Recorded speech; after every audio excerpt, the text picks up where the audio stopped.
Dr. Eugene Kemp.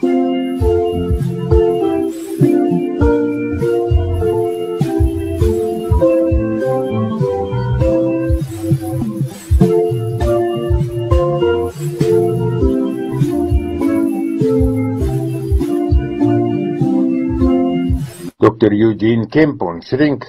Ek ry agter 'n vragmotor met hierdie lewensgrote advertensie op aan die kant.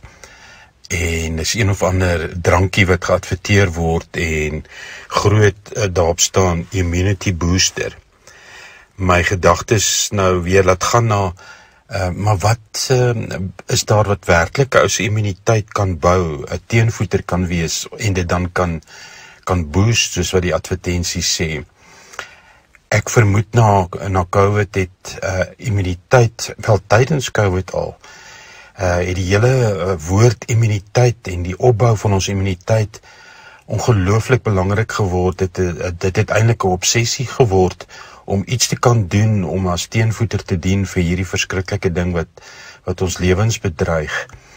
Ek dink nog steeds is die mens eintlik maar op soek na so 'n vinnige kitsoplossing om my immuniteit te bou.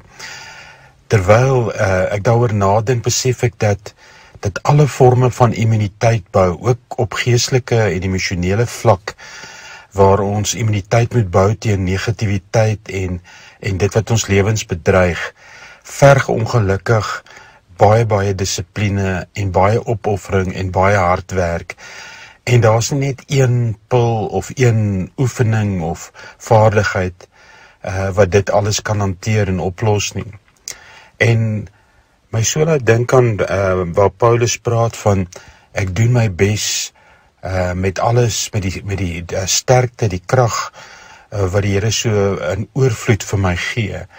Dit klink amper teenstrydig, want aan die een kant is daar ons wat moet hard werk en met dissipline moet leef, maar dit tog te doen in diep afhanklikheid van ons hemelse Vader.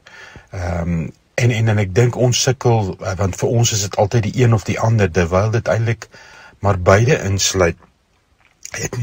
Maar as ek so besin oor immuniteit opbou op alle terreine, dink ek ook aan, byvoorbeeld, hoe kan ek immuniteit opbou teenoor sinisisme en negativiteit in die tyd wat ons leef?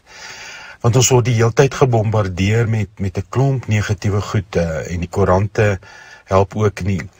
Help juis om ons eintlik nog meer pessimisties te maak. Maar ek dink as 'n mens dink aan immuniteit, en hierdie is maar eintlik, mens kan dis 'n onderwerp wat eintlik oor baie dae moet strek. Maar een van die groot teenvoeters, dink ek, gaan oor waarop fokus hou. En as jou fokus is op die probleem en op die negatiewe goed wat gebeur, dan gaan dit jou aftrek. Maar een van die immuniteitsgoeders is om te fokus op dit wat ek het om dankbaar voor te wees, om te fokus op om my gedagtes ook gevange te neem, soos ons al baie gesê het, en te fokus op dit wat rein, lieflik en loflik is.